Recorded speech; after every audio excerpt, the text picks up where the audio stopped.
be writing today is a scene where you are going to heroically face an anti-hero, like a villain. And you will become the superhero in the scene.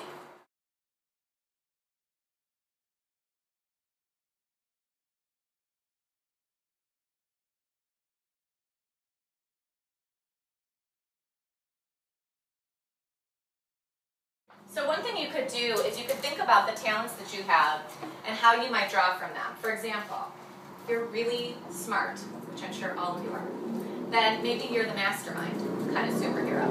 Or if you're an incredible athlete, you could be the champion or the speedster. Or maybe you have a lot of different kinds of talents. Maybe you're interested in a lot of different things and you could sort of be a shapeshifter.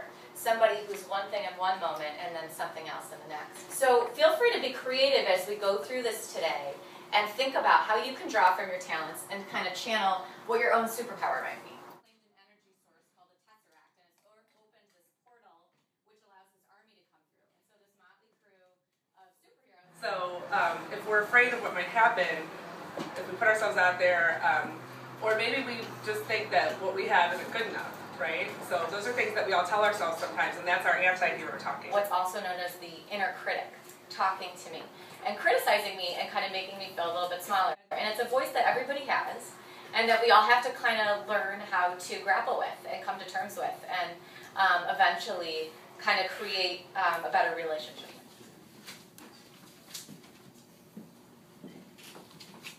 So that's one example of what an inner critic could look like, but it could be a male persona. It could be, like Jen said, a creature. Your imagination can totally run wild with this, but we want to invite you to take a few minutes to come up with at least 3 characteristics of what your inner critic, that voice, might sound like, look like, talk like, walk like. Give it a little bit of a description.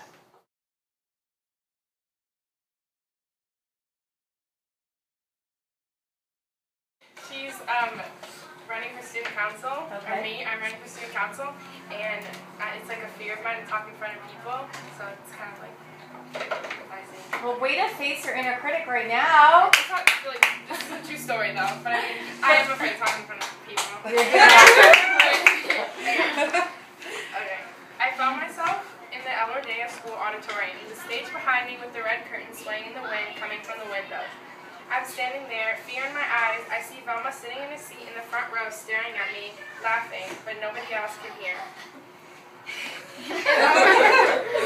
It's always been a dream of mine to try out for Rodeo student council, but I cannot talk in front of people. It's a deadly fear of mine, and Velma knows. She's sitting there laughing at me and telling me I can't do it, and I'll never win. I'll never win against the other candidates. But I wanted Velma to know she can't own me and cannot have control of my life. It was my time and I was going to show Velma. So I went on stage, wiped the sweat off my head, and said my speech. It turned out it wasn't all that bad. When I looked out to the audience to look at Velma's reaction, she was gone, nowhere to be found, out of sight. Did I prove her wrong? Did I win this war? I felt amazing. I finally did it. I was finally in control. It turns out that I ended up winning the election and became Rodeo's president of 2012. I definitely taught Velma a lesson, and I know that she only shows up when I'm scared or nervous. But I was thinking, was Velma really my inner critic? Did she really make things worse for me? I learned she actually made me face my fears by telling me that I wasn't good enough and made me want to face my fears even more. She turned out she wasn't my hater, she was my motivator.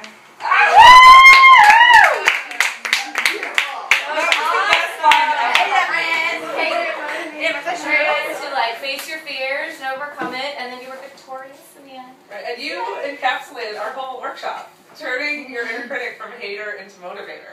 So that is really cool. Thank you so much that you'll take with you. Anybody?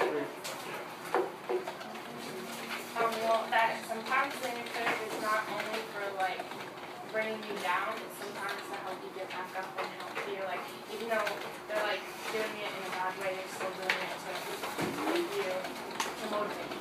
Right. And next time you hear a voice in your head saying something like, you know, maybe you're not going to be smart enough for this or good enough for that, you'll know it's the critic.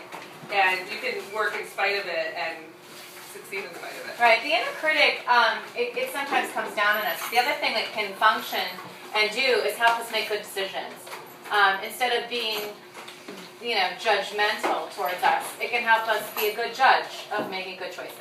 So it's something that we can kind of learn to create as an ally and to embrace, because it's never going to go away. We're always going to be up against our critics, especially as writers. So if you've got a story to tell, tell it.